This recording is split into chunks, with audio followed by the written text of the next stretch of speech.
James, got a question. One deal I'm working with have title open on they have become hospitalized and has stopped answering my text and calls. It it's fine to call the wife at this point to make sure they are right. Oh yeah. To be fair, wait, I got one deal I'm working with and title's been open. So how do you know they become hospitalized, James? I got a single text message from them, and then they've kind of just went cold, like straight to the point. Like I've been talking with them, and got a text from them, went to go call them, and nothing. So I've been playing phone tag, like leaving voicemails. I've called them about 2 times a day right now because title has been open. I still have about 20 days to find a buyer, but I got to get buyers into the property to look at it. Kind of hard when they're in the hospital. So you got to take the seller by their word, but you got to understand that I don't trust sellers also. And it's like people, man, right? Like there's good people, there's bad people, right? And it's kind of hard to trust everyone. I've been in situations where basically they said something like that happened, and basically they were just trying to get out of the deal or ignore you, or like they're actually in the hospital, or a little bit of both. So unfortunately, when was this texted to you? What? I didn't hear you. When was this? When did this person text this? Yesterday. It Okay. was yesterday morning around 6 o'clock. I mean, I'll leave him just give solely it a because week, he is recovering from, he just had a major surgery for mouth cancer. Like I've seen him in person, I've seen that I can believe him being back in the hospital. Like it's believable. Like normally I don't take people at their word, but he seems very believable because I mean, I did see part of his jaw missing, So here's the problem. Okay. This causes an issue with you for the closing, bringing buyers through all this stuff. So because there's one clear solution here.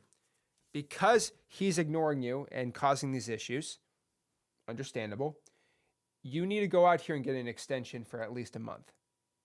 And I think he'll be very receptive of that. Because he's extending you without telling you. So you just got to extend the agreement. Right? Yeah. I mean, like, what else is title in the morning and talk to him then? You know what I mean? I mean, he might be in the hospital for 2 or 3 days. So you might need to extend it because your times of the essence here. So I'd probably say that. I'd probably just extend it and then we're all happy. And it just seems like the seller would be very understanding in that situation. Yeah, like I've been trying to work with him because I was working on his times to go see the property, take pictures of it when we first started. I was like, I'm not trying to make y'all get out in this heat because I know it's hot. Like I'm in Indiana, Evansville. Like it's not Florida hot, but it's humid hot, I get it. So for you to go out here and get an extension here, what I would do is like, hey, I'm really sorry that, you're in the hospital. Like this sucks. This is awful. And, it's like, I want to go here and get my people through so we can at least look at it. But because of hospitalization and I don't want to risk anything, right? Again, I didn't get the time I needed. How about this? How about we extend the closing out a couple weeks because I'm kind of a couple weeks behind now because I couldn't get a hold of you. No problem. We're just going to have to extend the closing out. Hopefully you don't get hospitalized again.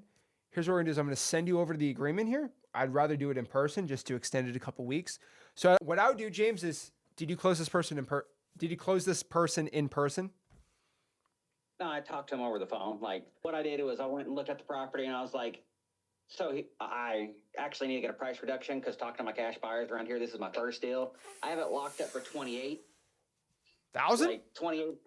Yeah. Woo! It's a 1 bedroom. 1 bedroom, 700 square foot. It's a small house. Okay. So I have to get a price reduction to about 15 because I've talked to about 10 buyers now, and they all said they'll buy at 20,000 all day, every day. So $5,000 assignment fee. Got it. Okay, so what I would probably tell you to do here is extend the closing. He's going to have a little bit of signing fatigue because did you already get the reduction? I have not. I haven't gotten a hold of him, and that's when I found out he was in the hospital. I've been playing phone tag, And I don't, it's in that sticky situation where I'm like, I could call and keep calling and go, hey, we need to talk about the price, my contractors and everything, say it's going to be a bigger scope of work than we realized. Is it a vacant house? Now. Yes, it's vacant. Okay. Does he lives by there though? He lives about 30 minutes away, but yeah. Okay. So again, it's easier to kill two birds with one stone, as you know. So you will not survive trying to separately get them signed. So what I would probably do is do this, and this is the answer. We are going to need to do both. I'll show you how to do both, but you need to just get one addendum, and that's it. Addendum, we're going to add something else to this agreement, and the addendum is to extend it and have a price reduction. Now, the price reduction talk is very, very, you gotta be very careful, okay? You gotta be very careful. It's like telling a 10-year-old that their dog died. There's good ways and bad ways to do this. It could end up okay or it can end up awful. You gotta be very careful how we do this, right? So if you just scream, hey, your dog died, ooh, ugh, it's not gonna end up well with a 10-year-old. If you say, your dog, he went to a better place, he's not in pain anymore, that's probably a little better, right? And so the way that I do my price reductions, a little different than we do the extensions.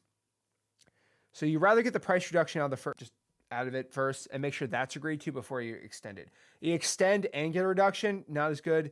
If you get the reduction and extend, usually going to be a lot better. Now, it's very important, James, when we do this, that there is a specific reason why. Why? Because if you can't answer that, the reason why you're getting the reduction, James, is because you're a greedy, evil man. Like, I am not going to tell you why I want a reduction. It's just because you're a greedy, evil guy. That's what is assumed. So you need to have a reason, right? So basically, what you need to do here is I would do it in person, possibly over the phone. It really depends how you want to do this. I would rather just do it in person because you haven't brought a buyer through there yet, right?